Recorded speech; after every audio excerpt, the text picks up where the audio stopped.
Bonjour Benoît, tu es entraîneur de Massy avec une belle réussite cette saison puisque vous restez en Pro D2. Tu peux nous dire un petit peu comment s'est passée la saison?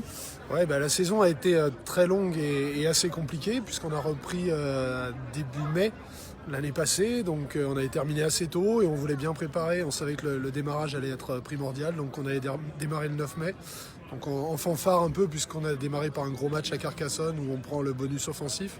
Ce qui nous a permis après, sur toute la saison, de garder un petit peu le rythme avec un peu moins de réussite à l'extérieur. Mais en tout cas, voilà, en s'accrochant.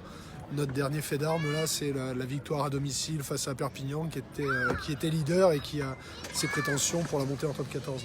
Et du coup pour l'Île-de-France c'était quand même très important parce qu'en Île-de-France avoir deux clubs de top 14, on espère que le Stade Français restera en top 14 et un club de Pro D2 c'est majeur.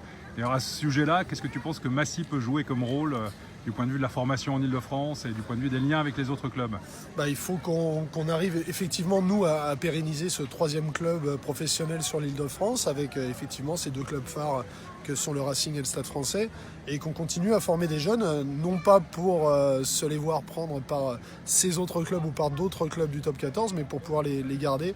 C'est une des raisons pour lesquelles on voudrait pérenniser et bon, c'est fait pour la première fois le club en Pro D2.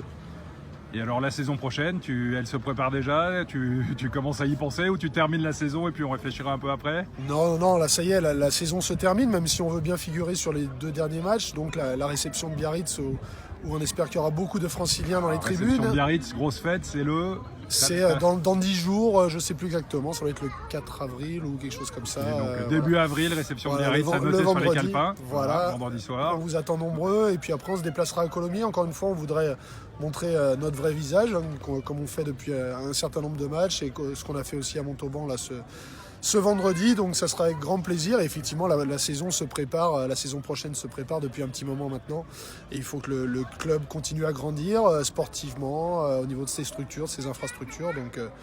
Donc voilà, on est en plein travail. Et puis un dernier mot, parce que tu as quand même des attaches franciliennes, tu as été dans plusieurs clubs franciliens, mais là aujourd'hui tu étais venu voir Ponto. Un petit lien familial avec Ponto. Un gros lien familial. Alors déjà le club où j'ai débuté et puis bon, maman a été présidente pendant 21 ans ici. Moi j'y ai entraîné encore il y a 3 ans avant de partir à Massy. Donc voilà, oui non, ça fait toujours du bien de revoir un peu, de suivre un peu l'évolution du club aussi. Et puis effectivement là sur le rugby francilien, voilà, ça fait toujours du bien aussi de revoir le PUC, de revoir Bobigny, enfin voilà les clubs par où je suis passé. Donc la grande famille du rugby francilien. Exactement, exactement, l'entretien, il n'y a pas de souci. Ça sera le mot de la fin. Merci Benoît. Ça marche.